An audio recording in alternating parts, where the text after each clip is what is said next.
Ketika pintu-pintu Masjidil Haram di Mekah terbuka, para wanita berdatangan ke Baitullah. Khadijah dan orang-orang di sekelilingnya segera masuk ke dalam Ka'bah, terbungkus oleh pakaian sutra dan wajah yang memancarkan cahaya. Khadijah masuk melalui pintu Ibrahim. Samar-samar ia merasakan bahwa takdir sedang menyimpan sesuatu yang indah untuknya. Ia tidak tahu apakah sesuatu itu, tetapi ia bisa merasakan bahwa sesuatu itu akan mengantarkannya untuk mewujudkan impian-impian besar yang selalu membayangi sepanjang harinya, baik saat tertidur maupun terjaga. Khadijah melaksanakan tawaf di Baitullah sebanyak 7 kali lalu berhenti di Multazam. Di antara Hajar Aswad dan Ka'bah, ia mulai berdoa dan memohon kepada Allah. Pertama-tama ia tidaklah meminta untuk diberkahi dalam berdagang, tetapi ia meminta dengan sangat dan sungguh-sungguh agar impian-impiannya bisa terwujud. Wanita yang suci dan terhormat, junjungan kaum Quraisy dan para wanita di seluruh dunia pada masa itu, Khadijah binti Khuwailid ibn Asad ibn Abdil Uzza ibn Qusay ibn Kilab ibn Murrah ibn Ka'b ibn Lu'ay ibn Ghalib. Ibunya bernama Fatimah binti Zaidah ibn Asyam ibn Haram ibn Rawahah. Khadijah lahir di tengah keluarga terhormat dan terpandang, sekitar 15 tahun sebelum tahun Gajah 68 SM, Ella pun tumbuh di sebuah keluarga terhormat hingga menjelma menjadi seorang wanita yang cerdas dan agung. Ia terkenal memiliki keteguhan dan kecerdasan serta tata krama yang sangat luhur. Karena itu, Khadijah menjadi pusat perhatian bagi para pembesar kaum Quraisy. Khadijah menikah dengan Abu Halah ibn Zararah at-Taimi dan menghasilkan 2 anak, Halah dan Hanat. Ketika Abu Halah meninggal dunia, Khadijah menikah lagi dengan Atik ibn Abid ibn Abdullah al-Mahzumi. Khadijah tinggal bersama Atik beberapa waktu, tetapi kemudian mereka berpisah. Setelah Khadijah berpisah dengan Atik, banyak pembesar Quraisy yang melamarnya. Namun, Khadijah lebih memilih untuk memusatkan perhatian demi mengasuh anak-anaknya dan mengurus urusan perdagangan hingga ia menjadi wanita yang kaya raya. Dengan sistem mudarabah bagi hasil, Khadijah juga mempekerjakan banyak laki-laki untuk menjalankan dagangannya. Ketika mendengar kabar tentang kejujuran, amanah, dan akhlak mulia yang dimiliki oleh Rasulullah Shallallahu Alaihi Wasallam sebelum diutus menjadi Rasul, Khadijah meminta agar Rasulullah membawa barang dagangannya ke Syam bersama seorang budak miliknya yang bernama Maisarah. Khadijah mensyaratkan akan memberi upah yang lebih besar dibandingkan dengan yang lain. Muhammad As-Sadiq Al-Amin itu pun menyepakati tawaran Khadijah. Ia pun pergi bersama budak Khadijah. Dalam perdagangan ini pun, Allah memberinya pertolongan hingga berhasil mendapat keuntungan yang sangat banyak.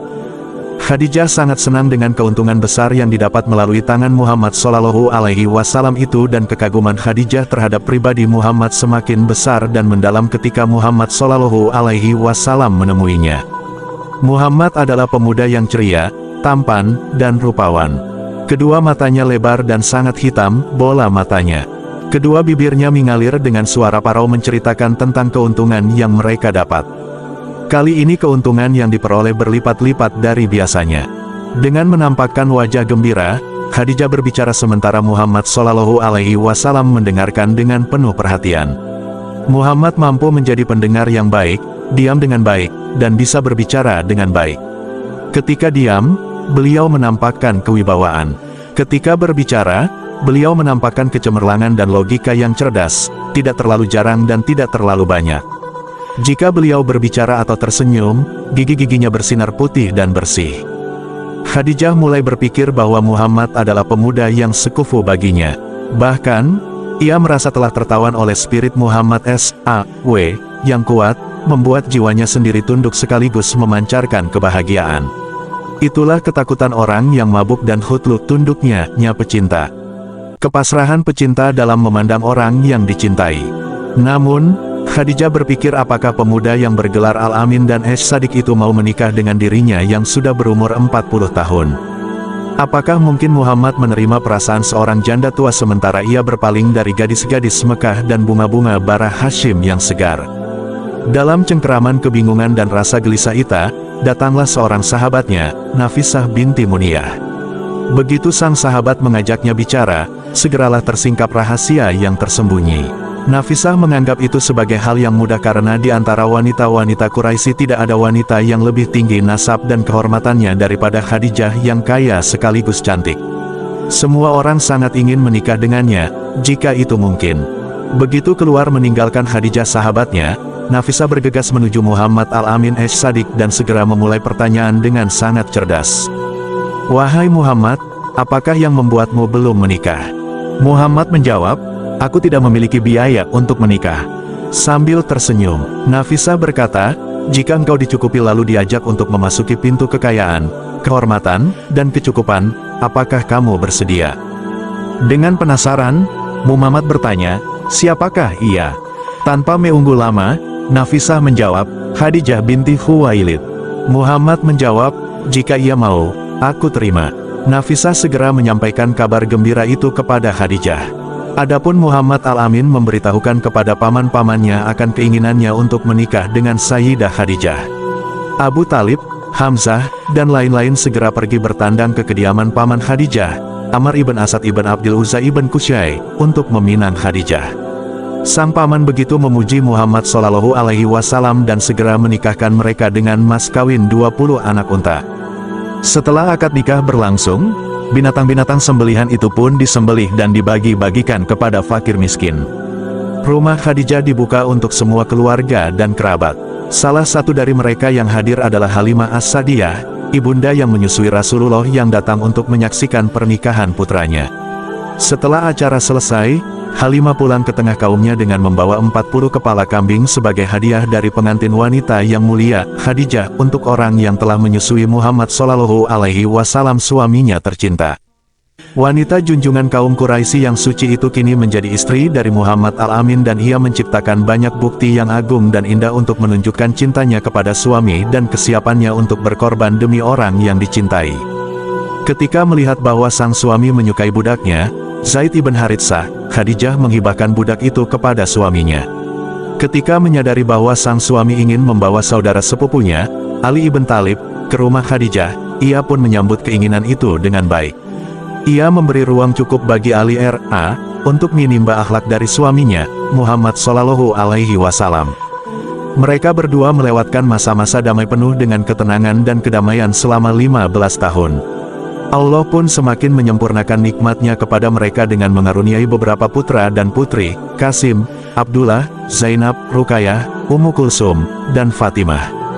Saat itu, Allah Subhanahu wa Ta'ala membuat Muhammad Al-Amin menjadi suka berkhalwat hingga tidak ada sesuatu pun yang lebih beliau sukai daripada menyepi seorang diri. Setiap tahunnya, Muhammad SAW menyendiri di Gua Hira untuk beribadah selama 1 bulan penuh. Muhammad tinggal di gua itu selama malam-malam yang panjang dengan bekal yang hanya sedikit, jauh dari permainan dan senda gurau penduduk Mekah, serta menjaga diri penyembahan terhadap berhala yang biasa mereka lakukan. Sayyidah Khadijah tidak ingin mengganggu hari-hari yang dilalui suaminya dengan penuh khusyuk dalam berkhalawat. Khadijah tidak mau mengeruhkan kejernihan perenungan yang dilakukan oleh Muhammad dengan banyak bertanya dan berbicara.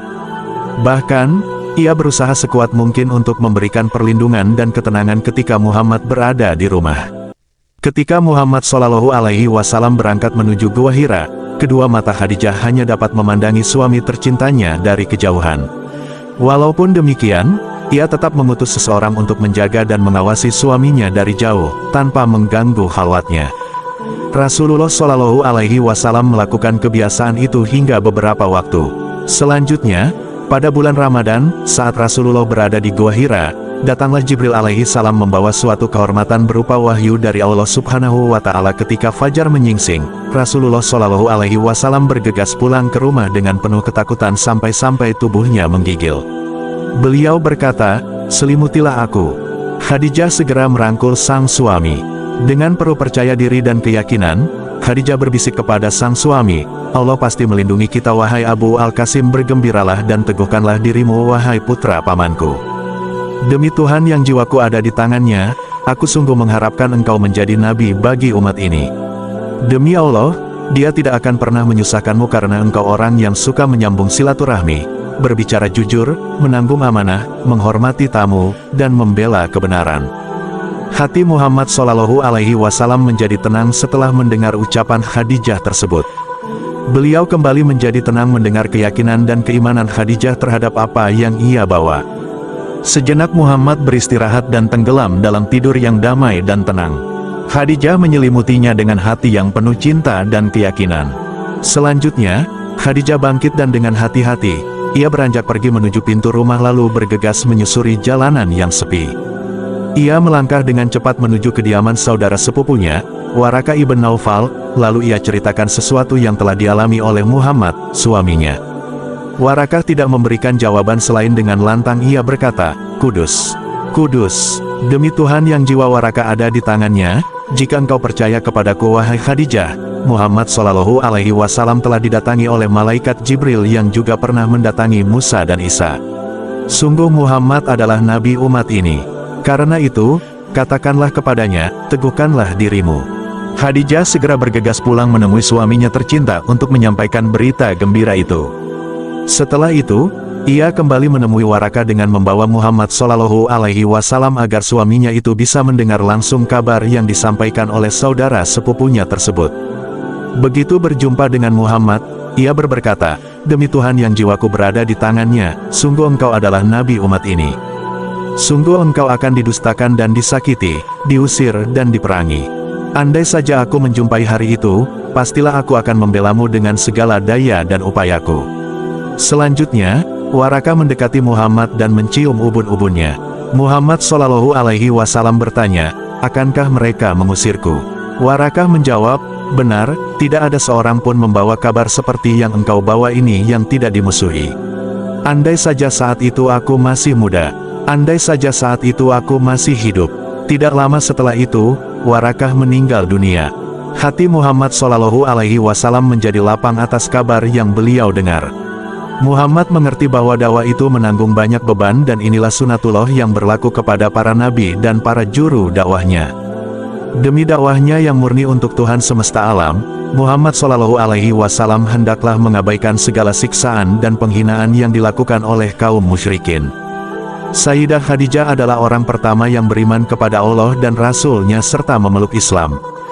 Selanjutnya, ia mendukung urusan Rasulullah dan membenarkan apa yang beliau sampaikan. Dengan demikian, Allah telah meringankan beban Nabi Shallallahu Alaihi Wasallam. Karena setiap kali mendengar sesuatu yang tidak menyenangkan, seperti dibantah atau didustakan hingga menjadi sedih, Allah selalu menghilangkan kesedihan itu melalui Khadijah yang memberi motivasinya, meringankan beban, membenarkan, dan menganggap mudah persoalan yang dihadapi manusia.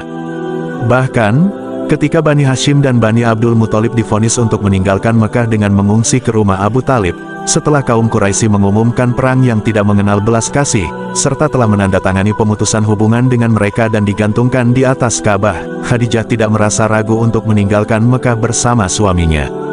Demikianlah, Khadijah meninggalkan rumahnya tercinta. Khadijah bangkit untuk mengikuti suami dan nabinya kemana saja. Allah Subhanahu wa Ta'ala berfirman, "Hai orang yang berkemul, berselimut, bangunlah lalu berilah peringatan. Dan tulungmu agungkanlah, dan pakaianmu bersihkanlah, dan perbuatan dosa tinggalkanlah, dan janganlah kamu memberi dengan maksud memperoleh balasan yang lebih banyak. Dan untuk memenuhi perintah Tuhanmu, bersabarlah." Qs. Al-Mudassir, 1-7. Dengan ucapan maupun perbuatannya, Khadijah radhiyallahu anha bangkit untuk menyerukan Islam di samping suaminya. Hasil dakwah yang pertama adalah budak Khadijah yang bernama Zaid dan keempat putrinya. Sementara itu, kedua putranya, Qasim dan Abdullah, telah dipanggil oleh Allah Subhanahu wa Ta'ala saat masih kanak-kanak dan Khadijah pun mampu menyikapinya dengan tabah. Khadijah juga melihat dengan mata kepalanya sendiri akan wanita pertama yang mati syahid, Sumayyah, yang sedang meregang nyawa di tangan orang-orang yang durhaka hingga kembali kepada Tuhannya dengan terhormat dan mulia.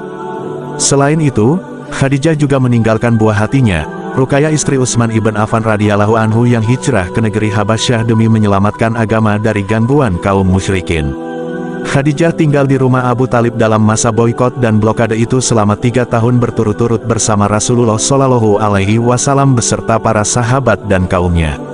Khadijah mampu bersabar menghadapi bengisnya blokade yang menyusahkan dan menyengsarakan itu. Wafatnya Khadijah meninggal dunia di atas tempat tidurnya sementara sang suami, Rasulullah Shallallahu Alaihi Wasallam mendampinginya, merawat, dan menghiburnya dalam menghadapi sakratul maut dengan menyampaikan kabar gembira tentang sesuatu yang akan ia peroleh di sisi Allah Subhanahu wa Ta'ala. 3 hari kemudian, Khadijah mengembuskan napas terakhir di hadapan suami tercinta, yakni sang nabi yang ia imani risalahnya dan ia berjuang bersamanya hingga napas terakhir. Selama ini Khadijah telah menjadi penenang, penghibur, dan pelindung bagi Rasulullah hingga jiwanya yang tenang itu berpulang kembali ke sisi Allah Subhanahu wa Ta'ala dengan ridha dan diridai. Selanjutnya, Rasulullah Shallallahu Alaihi Wasallam memakamkan Khadijah di Al-Hujun. Menurut riwayat yang sahih, Khadijah wafat 3 tahun sebelum hijrah. Ibnu Ishaq mengatakan, dengan kepergian Khadijah, yang menjadi pendukung setia bagi Islam, Rasulullah Shallallahu Alaihi Wasallam mengalami musibah yang terus-menerus. Demikianlah, jiwa yang tenang itu telah pergi menghadap Tuhannya saat berakhirnya ajal yang telah ditentukan. Telah pergi sesudah menyuguhkan teladan yang paling indah dan paling tulus dalam dakwah kepada Allah dan berjuang di jalannya. Khadijah adalah sosok istri bijaksana yang mampu menilai segala sesuatu secara benar dan mencurahkan kedermawanan hingga mendatangkan ridha Allah dan Rasul-Nya. Dengan demikian, layaklah jika Khadijah mendapat salam kedamaian dari Tuhannya dan mendapat kabar gembira dengan rumah di surga berupa istana yang tidak mengenal hiruk-pikuk dan kepayahan. Rasulullah Shallallahu Alaihi Wasallam bersabda, wanita terbaik adalah Maryam binti Imran. Wanita terbaik adalah Khadijah binti Khuwailid.